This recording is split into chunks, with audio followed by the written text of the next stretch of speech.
Guardian Radio 96.9 FM. Fresh news, smart talk, all day. The views and opinions of the hosts and guests are their own and do not necessarily reflect the position of the management and staff of Guardian Network.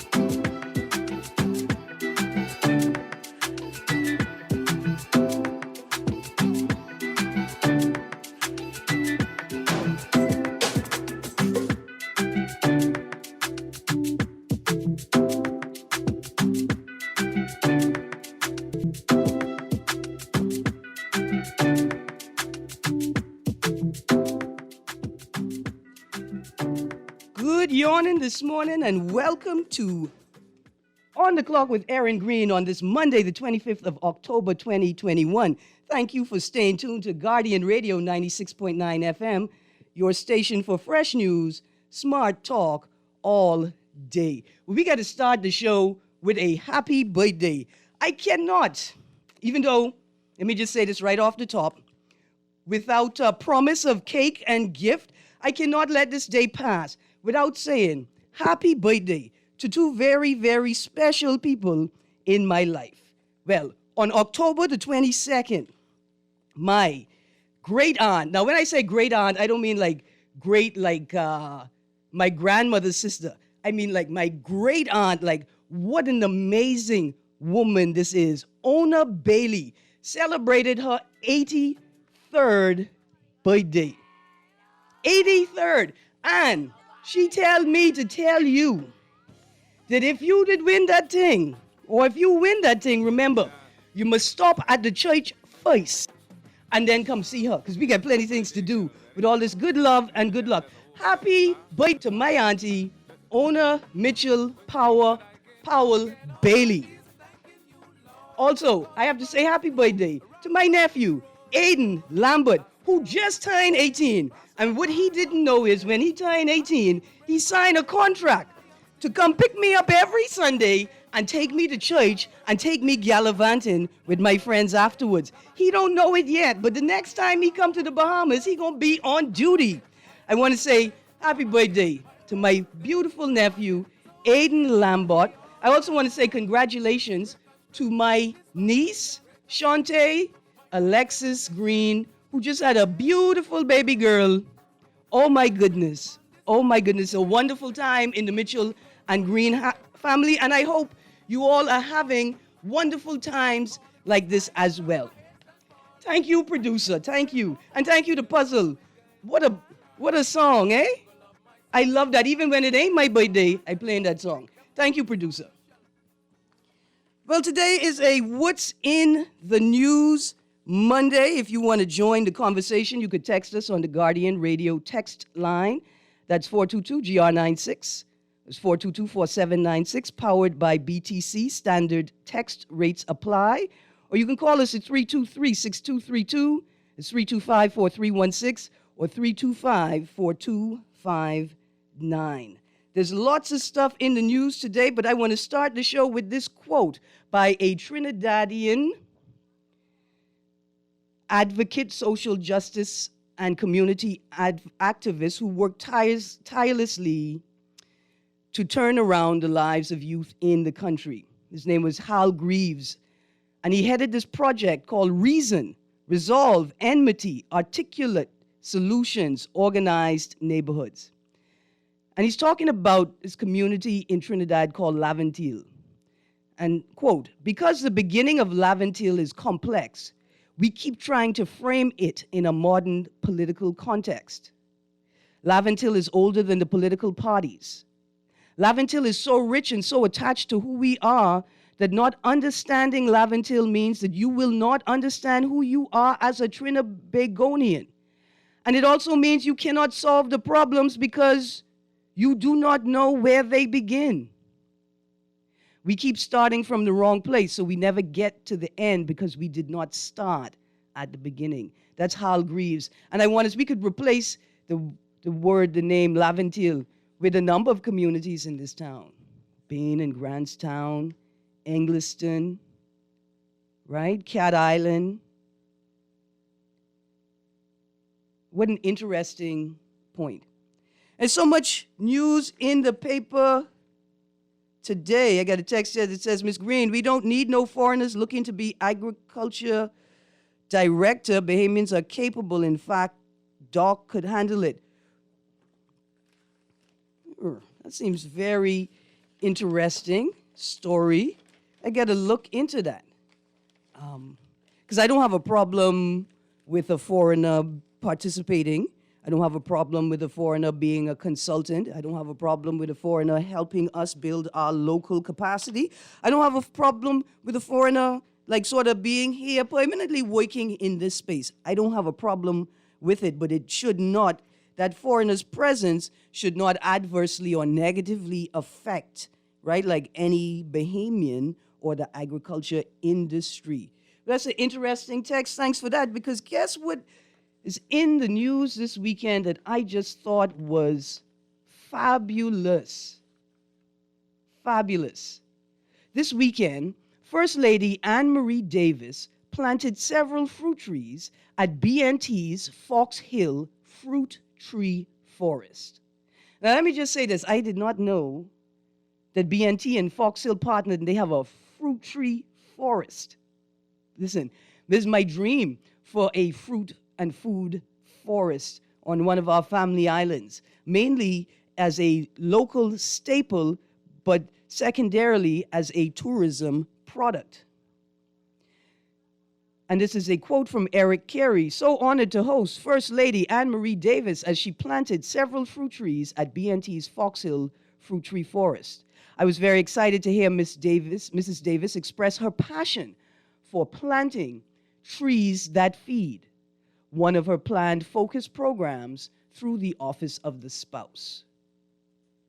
And Mrs. Anne Marie Davis says, I'm particularly proud of planting this breadfruit tree yesterday at Fox Hill. One of my initiatives planned through the Office of the Spouse is to plant trees that feed. I firmly believe that we should plant fruit trees which are resilient and need no maintenance, that could feed people as well as benefiting the environment. This particular breadfruit tree could create jobs, for example, making breadfruit flour and chips, close quote. That is from the Office of the Spouse. I'm really excited to see this initiative coming from the Office of the Spouse.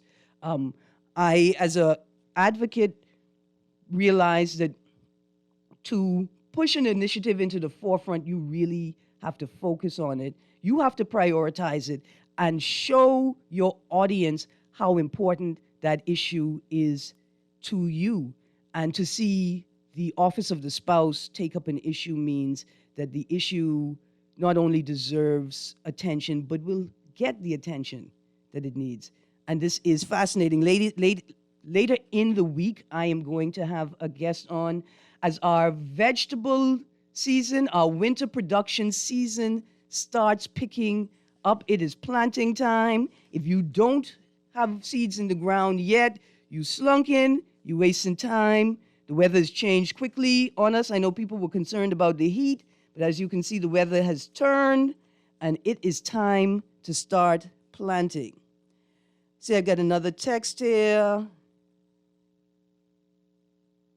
Text says, great show as usual, great news. PM Brave Davis is reviewing the oil drilling deal. That is good news. So I could now put that two-door 2024 Bentley I was eyeballing. You could put it where? Back on the back burner. Dear texter, what? First of all, why didn't you tell me you had so much money sitting in your pocket you didn't know what to do with? Why would you buy a 2024 Bentley on Bahamian roads? Why?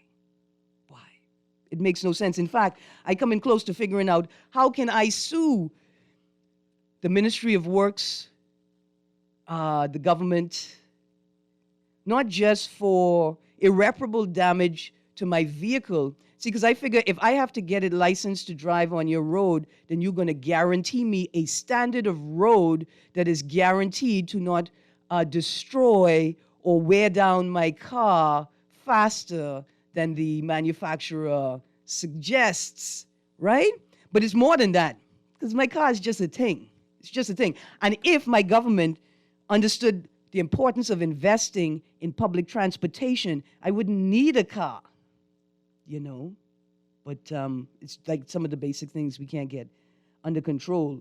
But I want to sue the Bahamian government because my body has suffered irrevocable damage due to the quality and conditions of the road, right? It's almost as if they forget that they have an obligation to maintain the road at a standard that is safe, not just for automobiles, right? So they don't just break up and fall apart while you're driving, but for bodies, human bodies. But it's a serious vibe. I know I made it sound like a joke just now, but it's a very, very serious issue. Imagine that I cannot go to a chiropractor session or a massage session at a location that requires me to drive, but because by the time I leave that session and get back to my residence, I may have undone all of the work I paid for. Another text, good show, Miss Greene, you would not believe the situation in Haiti with the missionaries, with the kidnapped missionaries. And it seems as if, let me know. The Haitians have not returned or released their abductees yet. This is a troubling situation for those who have been abducted. I hope that the U.S. government can safely rescue its citizens. That's without a doubt. That's a given. This is a horrible thing. I hope the people of the United States of America, particularly communities of faith, Christian communities, and communities of missionaries, pull their monies together and see if they could pay to get these people back. On another note, we should think carefully about what it means to do missionary work in other people's countries. It's not very safe at all. But I am concerned about that story. I haven't necessarily been following it, but we know we have to pay close attention to anything happening in the region, not just what's happening with the United States of America. Another note I found interesting in the news, I'm not sure if it made it to the formal news, but I saw it on my social media feed. And I think this is a very important thing to pay attention to. There were protesters on Saturday midday afternoon. There were women protesting in Rawson Square, protesting the state of the Princess Margaret Hospital maternity ward. In fact, they protested the conditions at the maternity ward in Rawson Square. Now, the reason I found out about it is because one Mr. Lincoln Bain went live in Rawson Square. Now, Mr. Lincoln Bain made the point that he was not a part of the protest. He hadn't been called out to join the protest. He heard about it, and he went out to support, and I can applaud that. Let me tell you why. There is something wrong at PMH Maternity Ward. And this is one of these instances where typically people have been able to solve their personal problem with money by taking themselves to a private facility. And there are others who can afford, despite the regulations in the law or policy, to have their child at home in what we call a home birth, right? I got some callers on the line. We're going to go to those callers, and I'm going to get back to this maternity ward issue. Good morning, caller. You're on the clock. Oh, I'm sorry, caller. The second call is gone too. I'm sorry. Call back, caller. So let's get back to this maternity ward issue at PMH. Let me tell you why this is an important issue. Because this is not the first time, the third time, the fifth time, or the sixth time that I'm hearing about it in the last 36 months. I got a caller come in. Let's get to that caller. Caller, you're on the clock. A pleasant good morning, Miss Greene. Good morning. How you do? Right here. Your old good buddy Sparky here. Blessings, blessings. Yeah, had a little break there. Had to get out of Nassau for a while and take a break and get some fresh air. Well, I was going to ask you. I almost played that song. If you can't find your friends in Nassau. I'm glad you're back. I wasn't in Freeport, and I definitely wasn't in jail. Well, you was in a good time then. Yeah, it was relaxing, having fun, little cruise, little get out of Nassau. You know, you could get out of Nassau sometime. All right. Was it one of the home porting? Was it one of those sort of big inter-island cruises? It's one of the personal private secret. I was out in Nassau. Just leave it there. Okay, cool. After all of that campaigning and yeah, this and that and next, I need to come back to see one big grown man on my TV crying in front of one church crowd. But anyway, that's his business, and I ain't got no sympathy with him. I'm glad to see him crying. But anyway. Boy, look here. Because you say it ain't your business, that don't mean it ain't our business. Whatever business it is, I ain't feel no sympathy. But I just want to say, I would like to extend a hearty 92nd birthday if he wakes up tomorrow morning to my last and only living uncle, Sir Cyril Fountain, born October the 26th, 1929. That means he will be 92 tomorrow morning if he so chooses to wake up and open the eye. Retired barrister of law, retired a judge, retired lawyer, all that kind of thing, educated at King's College, London, all that kind of thing. Been made us served in the House of Assembly one time. The youngest brother out of 6 only brothers, no sisters, to my grandfather, Harold Jackson Fountain and Winifred Smith Fountain. Thank you, Sparky. So if Uncle Cyril's out there and Julian and Cecile and them out there, Sparky is saying, happy birthday, Uncle C. Thank you, Sparky. Here's what I want you to do for me. You got to find him today or tomorrow and get a recording from him. Tell him no cussing, right? Because, you know, when you're in the 3 score and 10 gang, you do what you want. Get a recording from him. Tell him, share a message with the Bahamian people on his 92nd birthday. I'd love to hear it, and I would love to play it. I'm sorry we missed you, second caller. Definitely call back. And I see that, Sparky, you raised that issue about the FNM anniversary service. I was going there, but not so quickly. I see I got a caller. Caller, you're on the clock. Morning, Erin Greene. Hey, good morning. How you doing? I'm doing well. You know, on planting these trees, I love that because you hardly can't find breadfruit. And I wish we could plant trees everywhere. I think we should. Yeah. This government should use that as promotion. Oh, yeah. Green. One of the reasons why Haiti have much lack of trees. Yeah. I understand a long time ago in history. Turn down your radio for more. Did you hear me? Yeah, I just hear, I can hear you. Oh, no, I have no radio on. Okay, cool. Yeah, a long time ago, they cut their trees down. To make coal. It was a disaster. Yeah. But you know, Bahamas, I grew up on green, was coconut, and what have you. But cocoa plum, we need to preserve that. You remember cocoa plum? Yeah, the purple, pink, and white, right?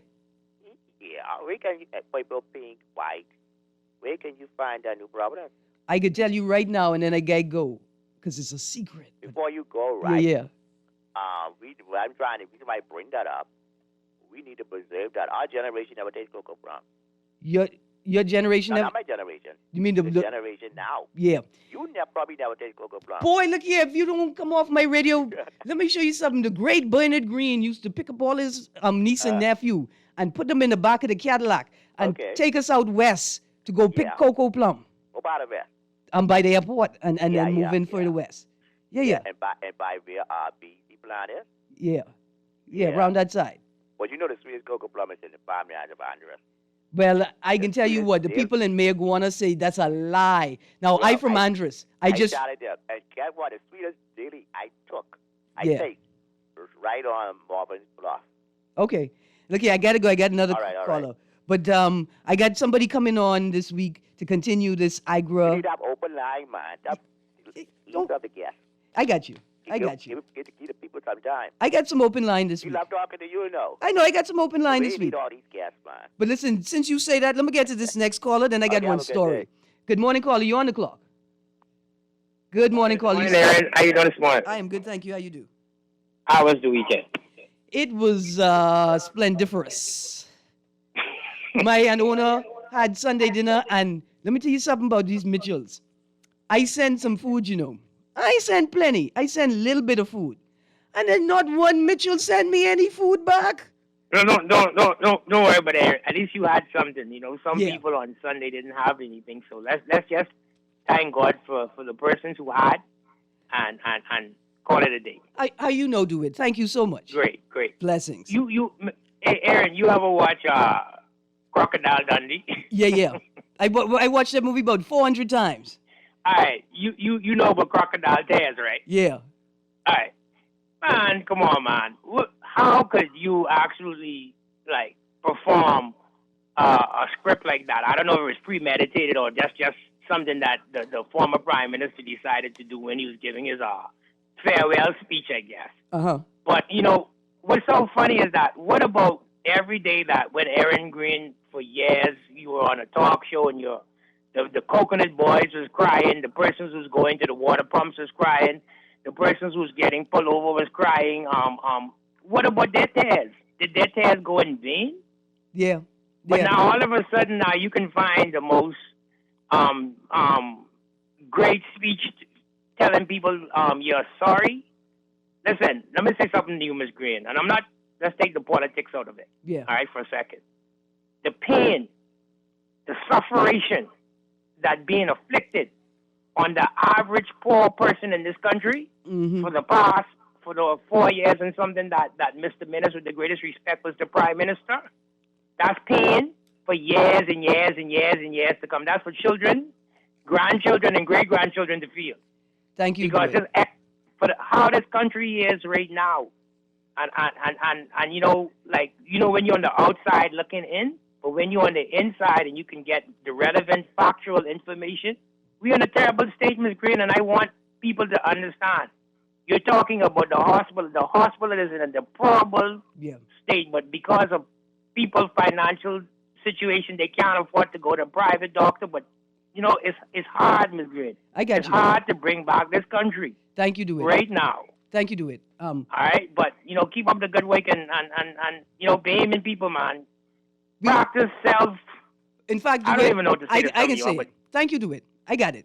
Here's what I want to ask Bahamian people to do in the spirit of DeWitt's passion and his attempt to engage. I think what DeWitt's spirit is telling him what I think is doable. If everybody just gave 5% more, and for those who have already been giving, if you give just 1% more, trust me, that will inspire the others. If we all just gave 5% more, and I don't mean money. I don't mean cash. Now, some of you know who you are, and you can afford it. Some of you are already doing that. But I mean intention. I mean mindfulness. I mean empathy and respect for others. Coming to work this morning, this woman jumped in the road, green light, then had to jump back out quickly. So when we was passing, I tell her, oh, be careful. I think she shouts something at me. She's not very pleased. What she didn't know is that a couple hundred yards back, we watched two drivers drive across the pedestrian crossing with a pedestrian on it. She was just jumping from the curve into the road on a green light.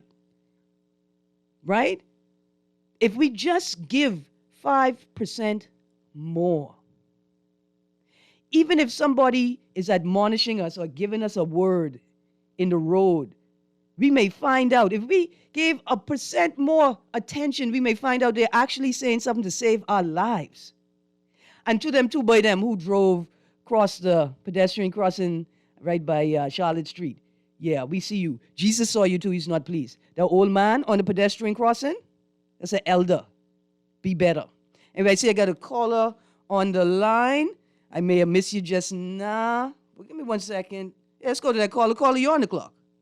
Yes, good morning, Erin. How are you? I'm good, thank you. How you do? Wonderful, wonderful, man. Erin, you know, our God is so awesome. You know, Mr. Minister closed down the church and tell us not until he gave us notice to open the church, right? Uh-huh. And when he opened the church, when we do open the church, you open it for an hour. But he was in church for 3 hours yesterday. 3 hours. Yeah. Okay. I wouldn't mind if he went there just to worship God and just cry and shame and thank him for deliverance and ask him for forgiveness, because it's him who denied the poor. You see, and remember the young man that got dressed to go for the interview crossed the bridge, but he got some new clothes to wear to go for the interview, but he didn't have no mask. The police arrested him and charged him. Okay. Listen, one of the do you remember the coconut boys? Yeah. Okay. Do you remember the man that left his house and went to the government pump just to water the bed his daddy? Yeah. They were all arrested. Mm-hmm. Where is? Come on, man. Okay? And didn't have the decency to make a determination, to make a statement as to the way forward with those cases before he called a snap election. Exactly. Leaving those people's lives in the lurch with this conviction on them now. Yep. Okay. Yep. This man was so lackadaisical. It is terrible. You know, it caused me to think probably he went into dementia. You know, like something wrong with him. You know, well, because maybe we may be going too hard on him, and he needs therapy. We don't know. Well, you know, but I should hope God help him to understand. Well, here's what I say. That is the way forward. That we ask God to open his heart and his mind and give him understanding, right? I will say this, though, running a country can leave you with PTSD-like condition, right?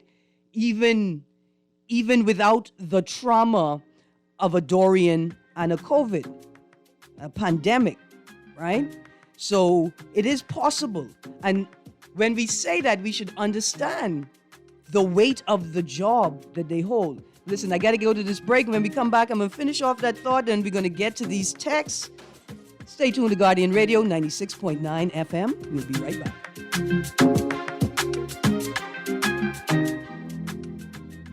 I've been representing all my life. I'm getting ready to make it count this time. Since it's 2021 for your family line, you better get ready. It's about that time. So tell mama to be ready. Tell it to the whole family. Go round the top 4-2. The count depends on you. So tell Ted to go tell below. Mark it down on your calendar. Since it's 2021, this one's for everyone. Like what you're hearing on the show? Want to support the conversation? Sponsor On the Clock today. Call Janet Lees at 302-2304. That's 302-2304. Be the solution. Sponsor On the Clock with Erin Greene, where she dissects, we discuss, and you decide. COVID-19. Do not panic. Be prepared. Stay informed about local COVID-19 updates from trusted and reliable sources. Wash your hands regularly and be sure to have hand sanitizers readily available. Keep your surroundings clean and disinfect all surfaces that carry germs. Talk to your family and friends about protecting themselves and staying healthy. For more information on COVID-19, check the Ministry of Health's website at www.bahamas.gov.bs/health and the Bahamas Ministry of Health Facebook page. This message brought to you by Bahamas Ministry of Health in conjunction with Guardian Radio. This is Guardian Radio 96.9 FM, Nassau, Bahamas.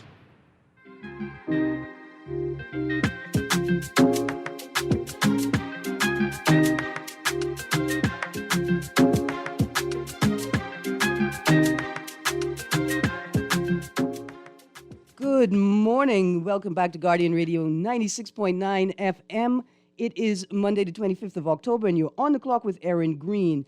I got a caller waiting on the line. I'm going to get to that caller, then we go into these texts. Caller, you're on the clock. Good morning, Erin Greene. Good morning. How you do? What a day a week makes. What? Look Because here. Menace was talking about getting go at times, and he was playing, he didn't close to the political coffin.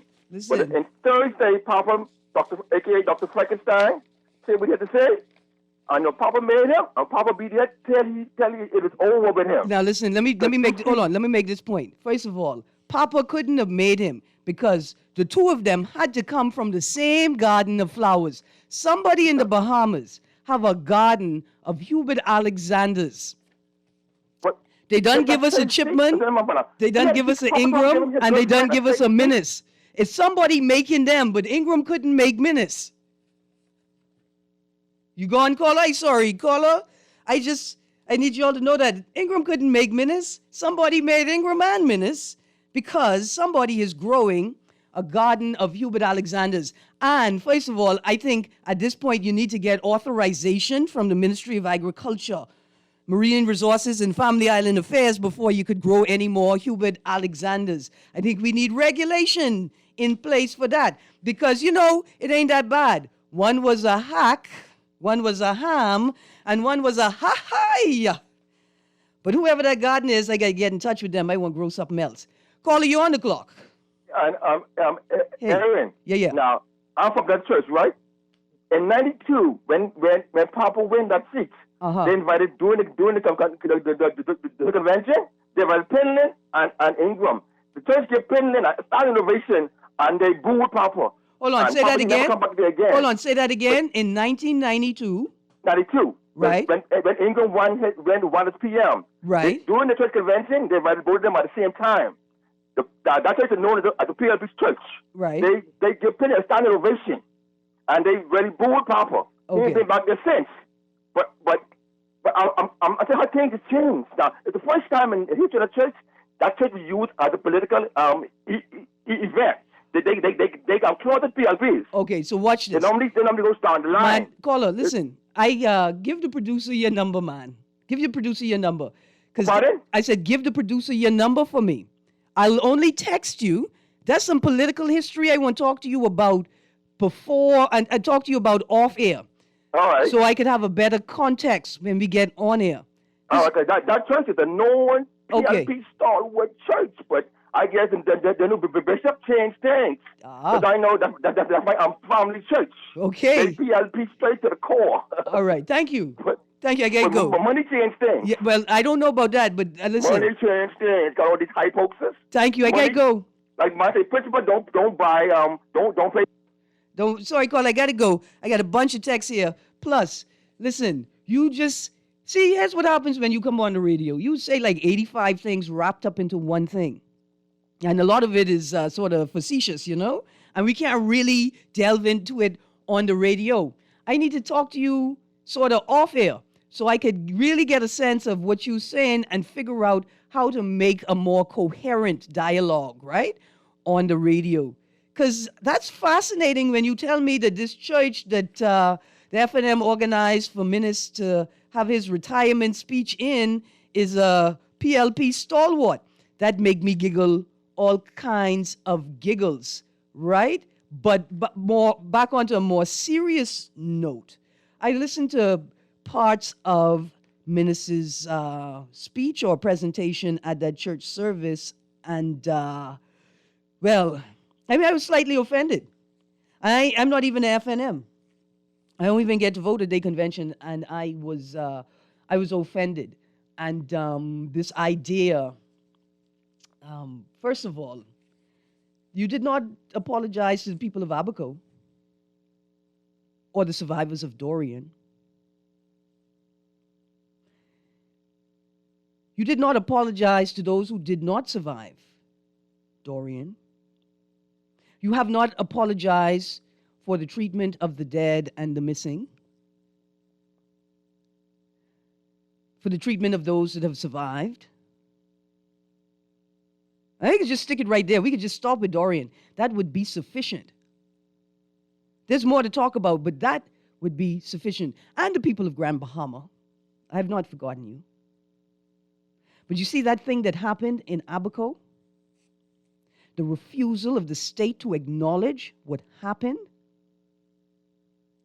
The refusal to properly commemorate the lives of those people? That was offensive, what I saw in that church service. Let me get to this text line. I'm sorry it took so long on the text. Thank you, I got you. I have to make a note, an important note about the Bahamas Poetry Competition. Another text. Good morning, Miss Greene. Awesome show always. In reference to those missionaries in Haiti, that is the same group where a man was a part of for years.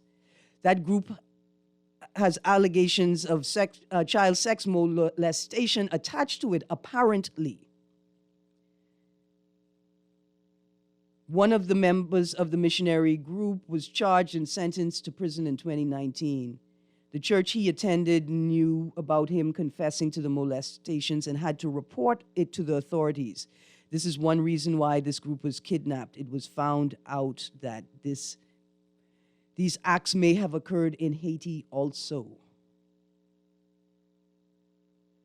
There are lots of reasons to be concerned about missionary work in foreign countries. A part of it is the lack of regulation. We're not saying that all missionaries are predators, come to underdeveloped states, offering help and assistance in God's word, but really looking for an opportunity to take advantage of those that have no recourse. See, we know about that. We also know that, you see, one of the concerns post-Dorian was the risk of human and in particular child trafficking and sex trafficking, given the undocumented nature of many of the residents on Abaco, the lack of organization and coherence in the immediate post-storm recovery efforts. One of the reasons why advocates on the ground in New Providence and in Abaco didn't want foreign NGOs just flying in willy-nilly to offer help is that they could put a body or a child on a plane and fly them out of the country with ease. Human, child, and sex trafficking and smuggling is real. Another text, you know what the road was like before you licensed it, though? Yes, I did know what the road was like before I licensed it. And me, Erin Greene, had committed to being a pedestrian, a lifelong pedestrian, actually, until I realized that despite what was actually happening in front of politicians, they were prepared to let their colleagues and sycophants and cronies take advantage of poor people by refusing to operate a sensible public transportation system. I didn't buy a car. My mother got tired of having people tell her that they witnessed other people driving recklessly near me on the road. And she bought a car and begged me to use it. That's what happened there, texter. Y'all need to stop making fun of poor people, you know. Another text, great show as usual, Miss Greene. My grandmother just died at 92. Her name is Cynthia Duvalier. May her soul rest in peace. Now, another text that says green cocoa plum tastes bad. Now, scarlet plum tastes solid. First of all, who tell you to eat the cocoa plum when it's green, sir? Your cousins is teasing you. You eat the cocoa plum when it's black or purple or pink or white. That's when you eat it. I see the text line is lit. Let's get to the text line. Caller, you're on the clock. Caller, you're on the clock. Good morning, caller. Hi, good morning. How you doing? I'm good, thank you. How you do? I am excellent. I'm calling to find out some information. What is the cost for your live location? Ma'am, you got to call the producer on that. I almost swing you just now. You on live location? Again, when delete tree, we could record under, I apologize. What to do, call the main station number or call back, and the producer will give you that information. I see I got another caller on the line. Sorry, caller. Sorry, callers. You could call back. Another text here says, hey, hi, Erin. I haven't seen pigeon plum since I was a child. I'm 50 now. Can you tell me where I can find some? Well, listen, remember last week when I tell you all Inagua is the best kept secret in the Bahamas? Where the pigeon plum is the best kept secret in the Bahamas. To that earlier text, like I was saying, yeah, no, you don't eat the green cocoa plum. You got to eat them when they pink, purple, black, or white. Now, that's a real interesting question. That's a question I'm putting on my How Bahamian Are You list, right? Scarlet plum or cocoa plum? Scarlet plum versus cocoa plum. Another text here. This text says, morning, Erin. I thank God Mr. Minnis is gone. He hurt the poor people deep, deep. Yeah, I can be honest. I don't think he has taken into account the extent to which it's not just what he did, but it's how what he did didn't align with what he said he was going to do. Right? I don't think he has taken into account how that has impacted those who rely on government most. Now, let me rephrase that. That's not what I meant. What I meant is those who should rely on government most, not those who rely on government most, even though they don't need to, but they use their affluence, influence, and connections to continue to take advantage of opportunities that are put in place for those that are disadvantaged. And that's the same way that a lot of Bahamians are taking and using opportunities that are created to build the capacity of Bahamians to prepare their children to become citizens of other countries. That's something I see happening a lot. Yep. Honestly, though, DeWitt would not call talk shows after his government win the PLP, but one thing I can say is he speaks out. I think the texter was going to say, I didn't think DeWitt would call, but he continues to call because I think his passion is beyond partisan politics. Another text, Erin, I love your show. Thank you for speaking for the voiceless, especially Grand Bahama and Abaco. I want Bahamian people to get this. We need to understand this. What has occurred in Abaco with Dorian, while New Providence people, not all, some of us, middle class, upper class, bougie Bahamians sit in their house with their AC running, don't have to worry about buying toilet paper and feminine hygiene protection, don't have to worry about the electricity going to be on or not, sitting here, living our lives, complaining, while the people in Abaco are literally digging their lives out of the mud, no pun intended. Another text, I remember hearing Dr. Minnis apologize in one of his last national addresses to anyone he had offended. Does anyone else remember this? Yeah, I remember hearing him say, I apologize to anyone I may have offended. I don't know if that's a real apology, though. What I want you to do is, I want you to think about something your significant other did to you and sit them down and, have a talk with them, and then think, if they said to you, well, I just want to apologize to anybody I may have offended, in that conversation, how you would feel about that. You all need to stop treating people like you would treat your children, and you need to stop treating your children like that, too. Another text, if only the missionaries are molesters, why kidnap all those children, too? That's a vibe. Well, that's a vibe. Maybe they felt like, the U.S. government has a policy that they don't answer to terrorists. They don't pay ransom, but maybe having children as well will spur empathy and encourage the U.S. government to act quickly to free its citizens. And in their case, all they care about is the money, right? All they care about is the money. Ms. Greene, we can't blame Mr. Minnis for the way he behaved because he is from Baintown, what more you expect. First of all, that is so, I mean, if it wasn't politics, right? Because like it's politics. If it was just politics, that'd be fine. If it wasn't our collective lives and the lives of future Bahamians, that's what makes it a little rough. But don't talk about Baintown people like that. I mean, because what you were trying to say is not nice. And we're going to spin it around. See, I think the difference between Minnis and Ingram, Christie and Davis is that Minnis is a doctor. And the other three are lawyers. And I think we could start our analysis or comparison right there. Another text here says, I don't want that the person texts back in. I don't want the 2023 Bentley no more because if someone mash up my car in a cube, I might go to jail.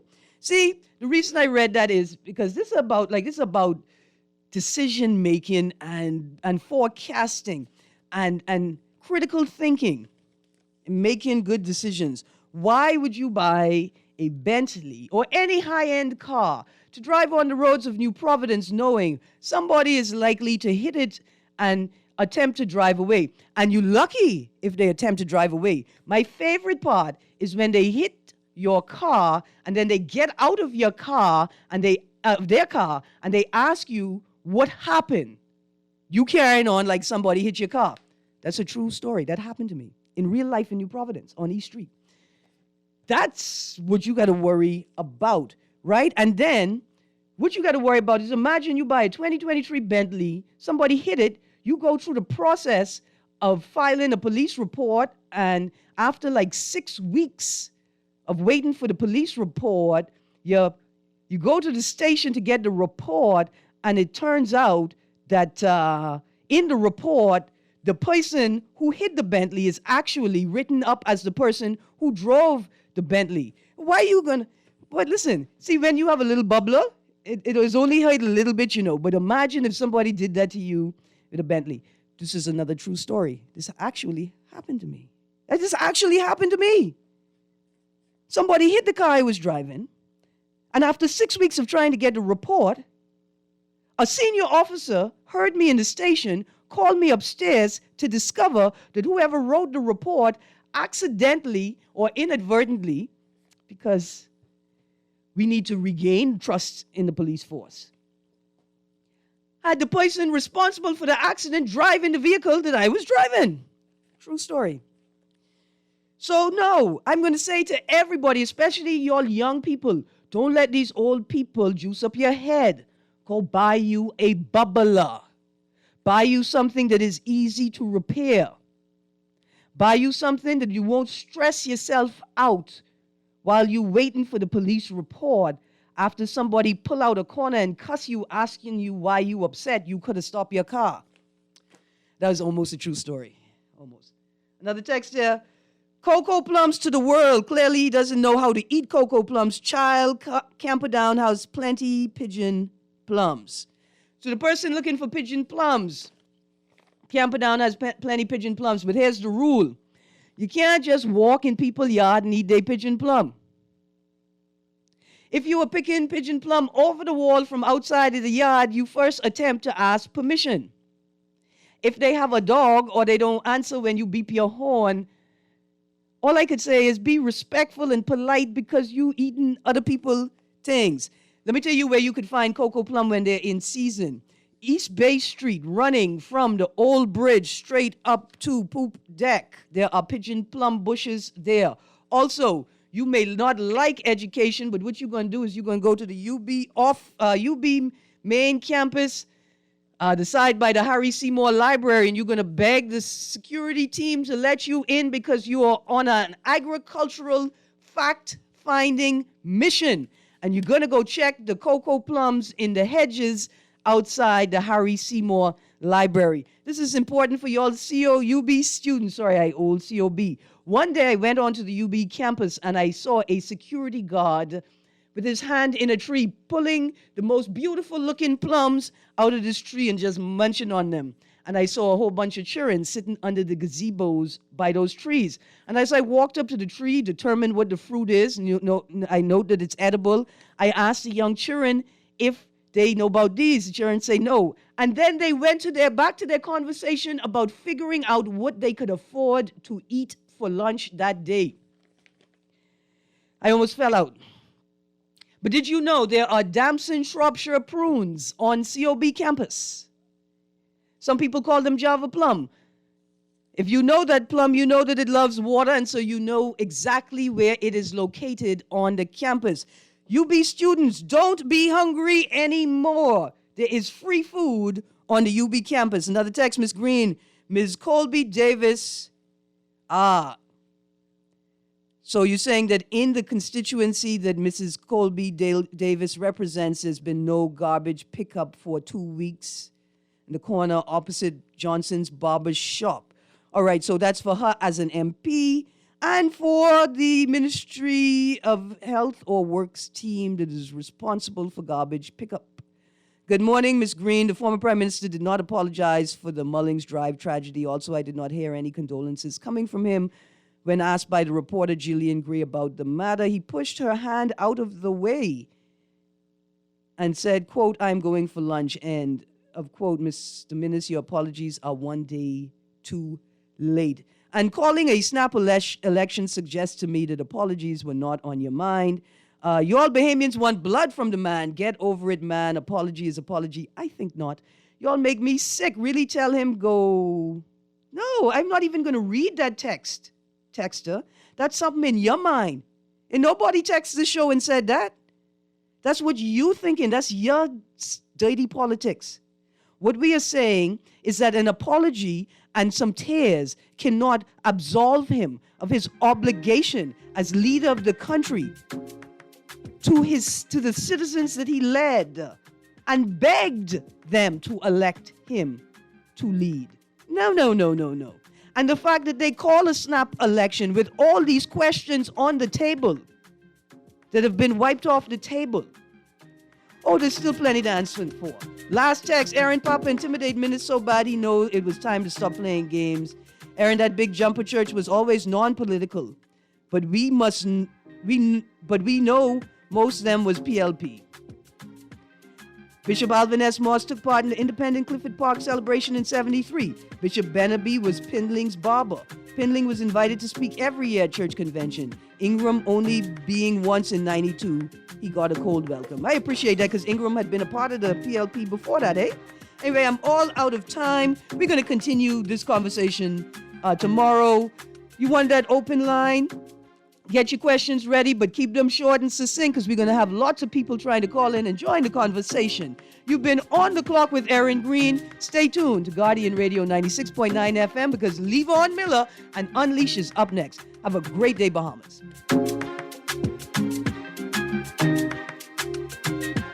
This is Guardian Radio 96.9 FM, Nassau, Bahamas.